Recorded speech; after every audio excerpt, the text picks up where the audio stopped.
Vous êtes sur Télé Sud dans l'entretien du jour. Bonjour et bienvenue à vous. L'émission aujourd'hui parle d'entrepreneuriat avec notre invité qui nous présente son ouvrage intitulé 365 courts récits du voyageur. Marius Tchabi, bonjour. Bonjour.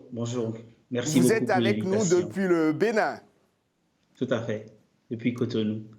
Et c'est vous l'auteur de cet ouvrage dont je parlais tout à l'heure, 365 courts récits du voyageur. Alors, moi, j'ai une question à vous poser directement. Dites-moi, est-ce que ces histoires que vous exposez dans votre ouvrage sont issues de faits réels ou est-ce que c'est des récits concoctés par vous-même? D'abord, merci pour l'invitation et je vous remercie pour cette opportunité. Les courts récits, les 365 courts récits du voyageur sont des histoires vraies. Ce sont des histoires absolument vraies. C'est des faits qui ont été vécus par moi-même et pour une bonne partie ont été racontés par des voyageurs que j'ai eu la chance de rencontrer durant tous ces périples-là, que ce soit par avion, que ce soit par la route, parfois même dans les bus et simplement avec un sac à dos. Donc, je profite pour rendre hommage à toutes ces personnes qui généreusement ont partagé leurs histoires, leur expérience de vie avec moi. Je me rappelle encore à la frontière du Ghana et de la Côte d'Ivoire, à une nuit du 16, où j'étais avec des gens qui me racontaient un peu des expériences de frontières. Comment est-ce que les transactions se passent la nuit lorsque les douaniers, lorsque les policiers dorment, etc. aux frontières. Et donc, c'est des histoires vraies et réelles qui ne sont pas seulement ma propriété. J'ai le mérite ou la chance De de les les avoir compiler. écoutées, de les avoir mises sur papier pour servir le grand monde.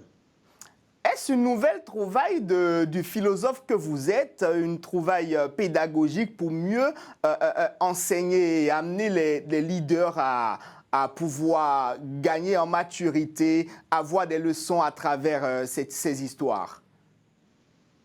Euh, je dirais que l'inspiration est venue spontanément parce que la problématique du livre qui est de leadership, l'amour et l'entrepreneuriat, ce sont des thématiques qui intéressent beaucoup de personnes. Qui d'entre nous ici n'aime pas? Qui d'entre nous ici ne veut pas prendre en charge sa vie ou être une personne indépendante? Et qui d'entre nous ici n'entreprend pas quelque chose? Chaque matin, même le petit déjeuner que vous faites pour manger, vous êtes en train d'entreprendre quelque chose qui souvent marche.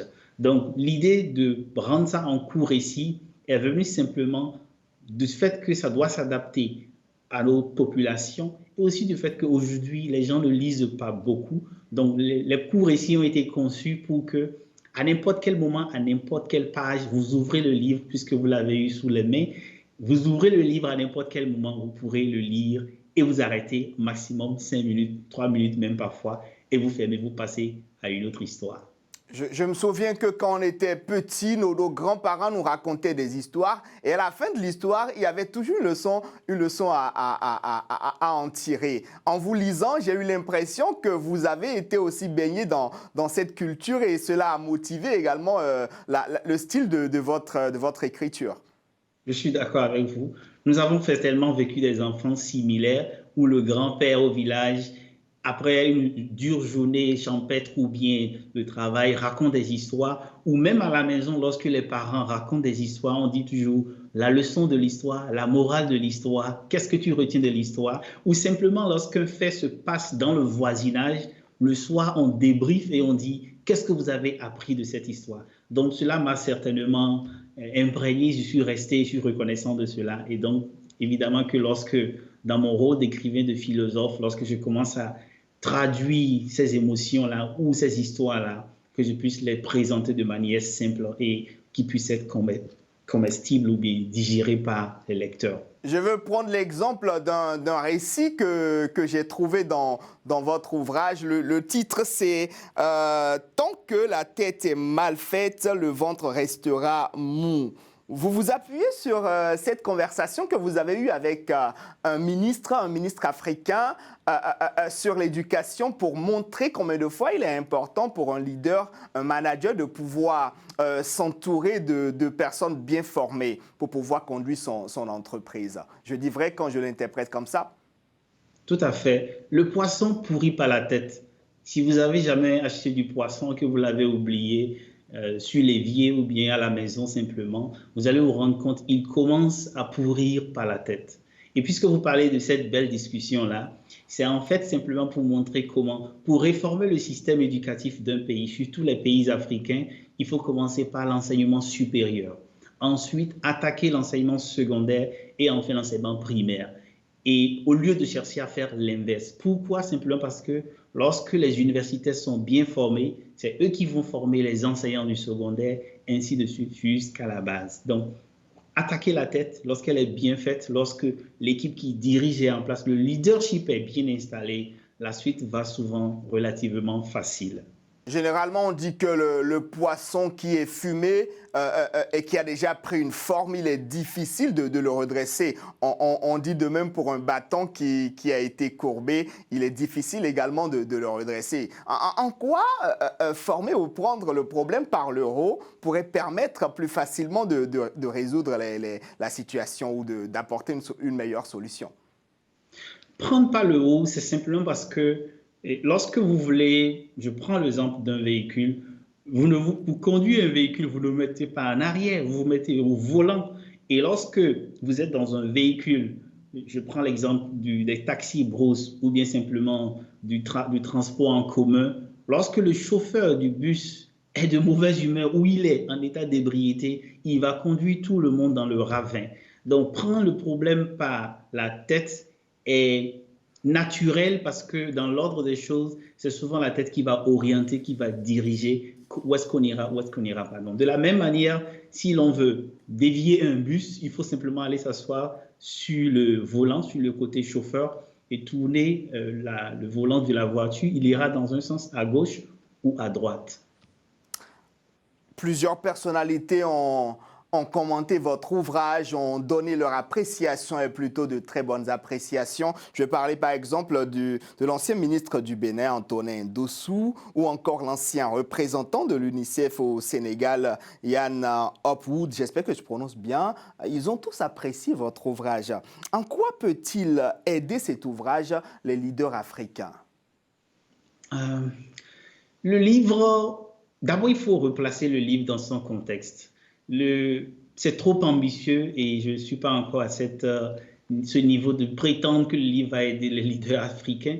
L'objectif du livre, il faut le replacer dans son contexte, c'est de partager de courts récits, d'inspirer les gens, de ne pas ennuyer les gens. Et comme vous avez eu le temps de le lire certainement, le livre a une vocation d'abord de ne pas ennuyer. Maintenant, de ce niveau-là, le livre va s'attaquer ou aidera la jeune génération parce que le livre dans son format est beaucoup adapté à la jeune génération. Donc, petit court récit avec des conseils pratiques et vous lisez 2-3 minutes, vous passez à la suite. Donc, le livre a la chance de pouvoir aider ou contribuer à la réflexion parce qu'un livre n'apporte pas une solution pour toutes. Elle n'existe pas d'ailleurs ou ces solutions toutes faites, mais le livre a le rêve ou l'ambition de susciter des questionnements, de susciter le débat. Et si vous vous rendez compte, dans les prémices ou dans les premières pages du livre, on a suggéré même aux gens de pouvoir écrire dans leur livre, de pouvoir rejoindre les réseaux sociaux de hashtags avec des hashtags sur le livre et de se lancer dans les discussions. Je peux vous dire que récemment, on a eu également des discussions sur des thématiques où différentes personnes ont apporté leur contribution sur non, je ne suis pas d'accord avec telle manière dont tu penses ou telle manière dont tu interprètes l'histoire, etc. Et donc, le livre n'a pas forcément le grand rêve de changer le leadership africain. Ce serait trop dit, ce serait trop ambitieux. Mais le livre a l'ambition de susciter le débat au sein surtout de la jeune génération. Marius, je me base sur vos propos. Vous dites que vous vous adressez d'abord en un premier lieu à la jeune génération. Alors que tout à l'heure, vous aviez dit qu'il faut prendre le problème par le haut, c'est-à-dire s'attaquer à ceux qui sont déjà, aux professeurs qui doivent former d'autres générations. Pourquoi vous ne vous adressez pas d'abord et prioritairement aux élites et à l'ancienne génération?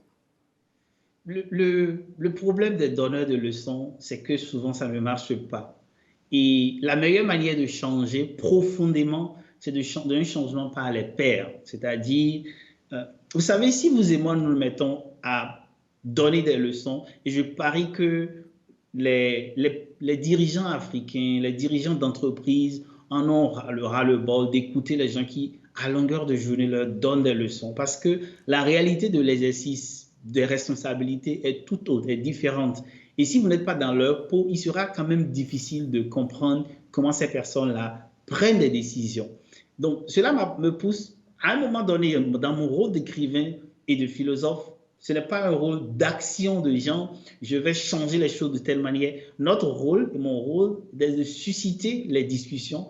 Et la meilleure manière, et lorsque nous écrivons un livre, il faut clairement définir qui est la cible du livre. Ce livre n'a pas pour cible les dirigeants politiques ou les dirigeants dans ce sens, mais ce livre a surtout pour cible d'inciter les gens à aimer la lecture, pas de courts récits, à faire rire les gens, parce que les histoires dans le livre, ça peut faire rire, comme l'histoire de la travailleuse de sexe, si vous l'avez lu, vous avez certainement ri.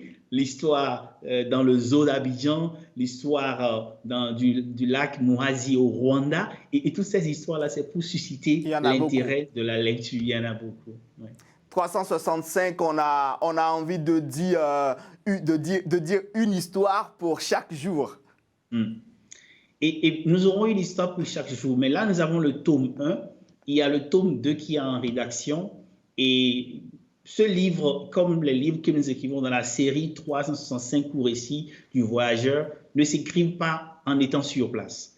Ce livre surtout, je l'écris lorsque je suis en voyage. Parce qu'il faut que le livre contienne et maintienne cette ardeur du voyage, de la découverte. Donc, le tome 2 est en rédaction. Et il y a des pays qu'on a prévu visiter pour pouvoir l'écrire. Je donne un exemple. Le tome 1 du livre a reçu beaucoup de critiques selon lequel le Bénin, qui est mon pays d'origine, le pays auquel je dois, l'eau que j'ai bu quand je suis né, c'est le Bénin.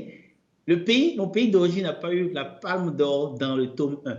Et donc, pour le tome 2, on a prévu découvrir beaucoup le Bénin pour retracer beaucoup de belles histoires. Et ceci entre bien dans le sillage actuel de la promotion culturelle et cultuelle du Bénin qui est en cours par les différentes autorités Marius du Bénin. Tchabi, on est presque à la fin. Mais je vais vous poser une question qui sort un tout petit peu du cadre de votre ouvrage. Mais vous êtes philosophe et je pense que la question, elle est la bienvenue. Aujourd'hui, beaucoup disent qu'en Afrique, il y a une crise du leadership. Est-ce votre avis? La question, c'est la crise est perçue dans quel sens? Une crise, c'est pour déstabiliser. Une crise a la nature de déstabiliser pour révéler éventuellement les talents, les atouts, ou également de carrément plonger une société. Donc aujourd'hui, quand je regarde l'Afrique, par rapport aux années passées, nous n'avons pas beaucoup de guerres. L'Afrique n'est plus comme un pays, n'est plus comme un continent en mouvement ou en tension, en conflit armé comme avant, comme dans les années des indépendances. Donc, en crise, il en existe toujours. Il en existe toujours, mais en crise, je pense que le mot est trop salé de dire crise, à mon avis. L'Afrique est en transition, en train de se redécouvrir avec, par exemple, une jeunesse qui réclame beaucoup plus qui porte sa voix, qui marche, qui est libre, qui utilise les réseaux sociaux pour parler, pour chercher à influencer. Et de l'autre côté, des dirigeants un peu vétustes parfois, un peu en déphasage, un peu comme partout dans le monde. Les dirigeants ne sont pas toujours en phase avec le peuple. Je ne sais pas comment cela arrive. Et donc, on est en transition. La question, à mon avis, c'est est-ce que la jeunesse, est-ce que les différentes couches de la société pourront trouver un terrain, un couloir d'ensemble. Un juste milieu, parce que lorsque ça pète, lorsque ça va dans tous les sens, ça se gâte, c'est irréparable. Et on ne souhaite pas cela pour aucun pays de la Terre. Marius Tchabi, merci. On est à la fin de l'émission et je remercie en même temps nos téléspectateurs qui nous ont suivis. Restez sur Télé Sud pour vous informer. Au revoir.